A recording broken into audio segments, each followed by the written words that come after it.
Jadi kami sampaikan beberapa informasi dalam hal penataan non-ASN kaitannya dengan amanat dari Undang-Undang 20.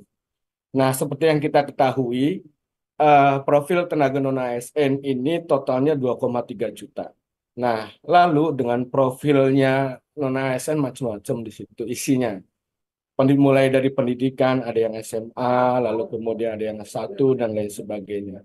Lalu masa kerja, dan lain sebagainya. Nah, terus terang ini masa kerja, lalu pendidikan, dan lain sebagainya menjadi pertimbangan dalam proses penataan UMSN. Nah, lalu kebijakan pengadaan 2024 ini salah satu way out, jalan keluar untuk penataan non-ASN. Nah, makanya di dalam kebijakan 2024 itu salah satunya adalah penyelesaian persoalan non-ASN di instansi pemerintah. Salah satunya, karena ini juga adalah amanat dari Undang-Undang 20. Nah, bagaimana kita melakukan penyelesaian dan penataannya? Karena kalau semakin kita selesaikan non-ASN ini nggak akan selesai, terus terang ini. Karena pengalaman-pengalaman dari tahun-tahun sebelumnya juga semakin kita selesaikan dan nggak selesai-selesai. Makanya di situ muncullah penataan. Nah, itu mungkin latar belakang Undang-Undang 20, kenapa muncul penataan di situ. Nah, lalu berjalannya waktu, ini data juga dari teman-teman BKN, berjalannya waktu proses 2021, 2022, 2023. Ternyata dari 2,3 juta itu menyisakan 1,7. 1,7 ini, Bapak Ibu sekalian, inilah yang proses dilakukan penataan untuk diselesaikan. Nah, apabila tidak selesai, dilakukan penataan dan proses untuk penyelesaian non ASN di situ. Nah, ini mungkin datanya juga masih bergerak, mungkin Pak Direktur dari teman dari BKN akan lebih kompeten untuk menjelaskan ini. Nah, 1,7 inilah yang harus kita tata, Bapak Ibu sekalian. Nah, rapat terakhir dengan komitmen secara politis antara Pak Menteri dengan DPR di situ, Menpan diminta untuk mengkoordinasi dengan semua instansi, lalu kemudian menyediakan alokasi anggaran.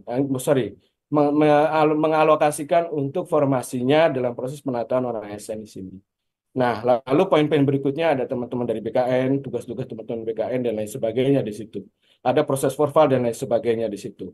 Tetapi di situ tugas Kementerian PAN RB untuk melakukan koordinasi dengan semua instansi dalam hal penyediaan alokasi formasi di situ. Nah, itu sudah kita lakukan sebetulnya dengan teman-teman BKN juga, dengan teman-teman Kemkes, dengan teman-teman Kemdikbud. Kemdikbud untuk gurunya, lalu kemudian Kemkes untuk tenaga kesehatannya. Itu sudah dilakukan. Nah, hasilnya, mohon izin Bapak Ibu sekalian, terdapat 1.298 yang masuk usulan, termasuk di dalamnya adalah sekolah kedinasan. Nah, lalu yang mana untuk proses penyelesaian ONS itu diproses di P3K. Di usulan P3K yang masuk per tanggal 11 Juni itu ada 1.028.000 sekian. Nah, ini Bapak Ibu sekalian, kalau kita mapping, kita sandingkan dengan 1,7 itu ada 3 klaster instansi. Antara 1.028.000 dengan 1.783.000 itu. Jadi terdapat instansi yang usulannya itu jauh lebih kecil dan ada instansi yang usulannya sama dengan jumlah non-ASN-nya dan ada instansi yang usulannya itu lebih besar dari jumlah non-ASN-nya.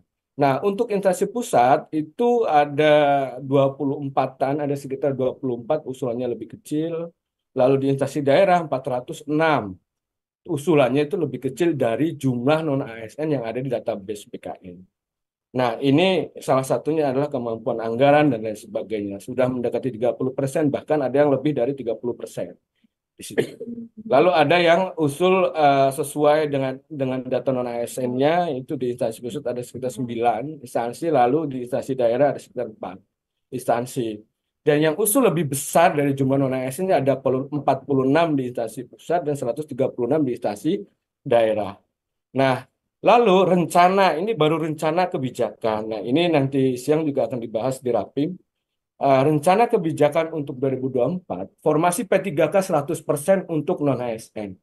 Nah, non-ASN untuk THK 2 yang ada di database BKN, lalu non-ASN yang 1,7 itu. Nah, apakah nanti berkembang, misalkan bulan depan awal ya, ada raker dengan DPR, apakah akan ditambah tidak hanya yang terdata di BKN atau seperti apa? Tapi saat ini masih dalam koridor hanya yang terdata di database BKN. Jadi murni 100% formasi P3K untuk non-ASN yang ada di database BKN.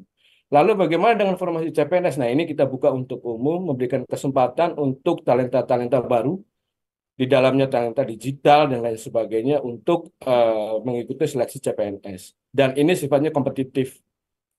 Nah, lalu beberapa alternatif ketika ketika nanti bahwa peserta hanya yang terdata di database BKN. Nah, jika kita lihat dengan jumlah apa namanya usulan yang database BKN lalu dengan usulan tadi sudah disampaikan bahwa ada instansi yang usulnya lebih besar, ada instansi yang usulnya lebih kecil.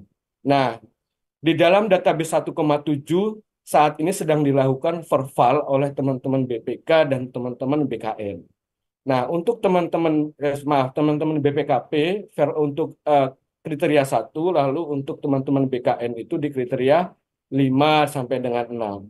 Nah, kalau kita lihat hasilnya mapping dari verval dengan kriteria 1 dengan jumlah usulan, eh Forval kriteria 1 itu kategori pembayaran honorarium. Dari 1,7 itu hanya 643. Jadi kalau dilihat dari sisi belanja pegawainya itu hanya 63. Tetapi kalau dilihat dari belanja sumber pembiayaan dari 1,7 itu mayoritas itu lebih banyak menggunakan belanja jasa atau lainnya di situ. Nah, ini juga apakah yang akan diambil kebijakan dari belanja pegawai atau juga termasuk belanja lainnya dari kriteria 1. Nah, dari kriteria 1 apabila opsi itu diambil dari apa belanja pegawai yang honorer belanja pegawai itu jumlahnya relatif lebih sedikit. Maaf ini bahannya.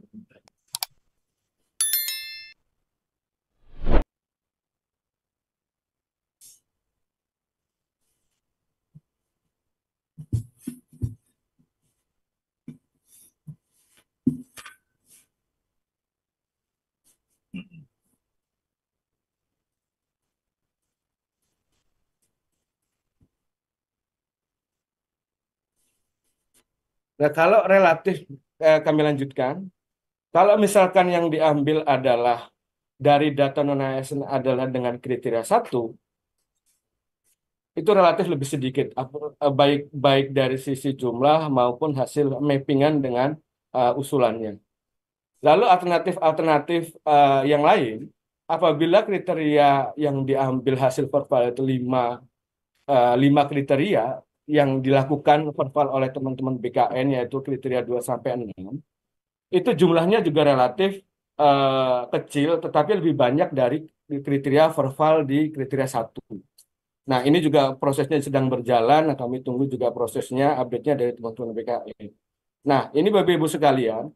Nah, data non-ASN 1,7 itu, hasil verval yang mana mau diambil ini masih menjadi opsi-opsi alternatif-alternatif. Nah, lalu kalau kita lihat, kita bandingkan dengan eh, yang verval dari teman-teman BKN, kriteria 2 sampai dengan 6, kita mapping dengan hasil 487 ribuan, kita mapping dengan usulan non-ASN, ini juga kira-kira nggak terlalu banyak, bahkan lebih cenderung turun dari 487 jumlahnya. Nah, lalu bagaimana nanti mau dikemanakan yang non-ASN, lalu kemudian yang lolos seleksi dan lain sebagainya. Nah, ini baru masih dalam proses konsep. Nah, Bapak Ibu sekalian, kalau dilihat dari ujung sebelah kiri, sisa 1,7 itu lalu kemudian proses pengadaan. Nah, melalui CAT BKN atau seperti apa, atau juga menggunakan peringkat, dengan formasi yang ada, teman-teman hanya dikhususkan non ASN yaitu kriteria pelamarnya XTHK 2 maupun tenaga non ASN yang ada tes PKN dan apabila sesuai dengan formasinya akan memenuhi menjadi PPK penuh waktu. Nah, PPK penuh waktu yang mana yang selama ini PPK itu, P3K itu. Nah, lalu bagaimana yang tidak masuk dalam formasi? Nah, itu itu rencana akan kita tata menjadi P3K paruh waktu. Nah, di sini di sini kami belum bisa berbicara banyak karena proses RPP turunan dari Undang-Undang ASN-nya pun sedang finalisasi masih proses pembahasan finalisasi dan rencana dalam waktu dekat juga mungkin akan dilakukan harmonisasi. Nah, bagaimana desain PPK paruh waktu ini, mulai dari rancangan jabatannya, apakah dibuat jabatan khusus untuk paruh waktu, jabatan khusus selevel pelaksana atau selevel apa gitu. Nah, ini masih proses apa namanya, pembahasan, masih proses pengkajian karena juga sambil paralel menunggu lahirnya PP turunan dari Undang-Undang ASN, mulai dari jabatan, lalu gaji, sistem kerja dan lain sebagainya. Dan apakah hanya menampung sisa dari 1,7 atau dibuka juga untuk tahun-tahun berikutnya sesuai kebutuhan, memberikan kesempatan kepada instansi baik pemerintah pusat maupun daerah sesuai dengan kebutuhannya menjadi PPK paruh waktu di situ dan terus berlangsung apabila nanti desainnya kinerjanya bagus dan lain sebagainya menjadi penuh waktu dan lain sebagainya ini sedang dalam proses pengajian. Nah, mudah-mudahan ini juga turunan dari Undang-Undang ASN akan segera terbit, lalu kebijakan untuk penataan non ASN itu juga paralel terbit. Demikian mungkin Bapak Ibu sekalian, mohon izin Pak Wahyu, Pak Nur, Pak eh, dari Dagri, kurang lebihnya mohon maaf. Assalamualaikum warahmatullahi wabarakatuh.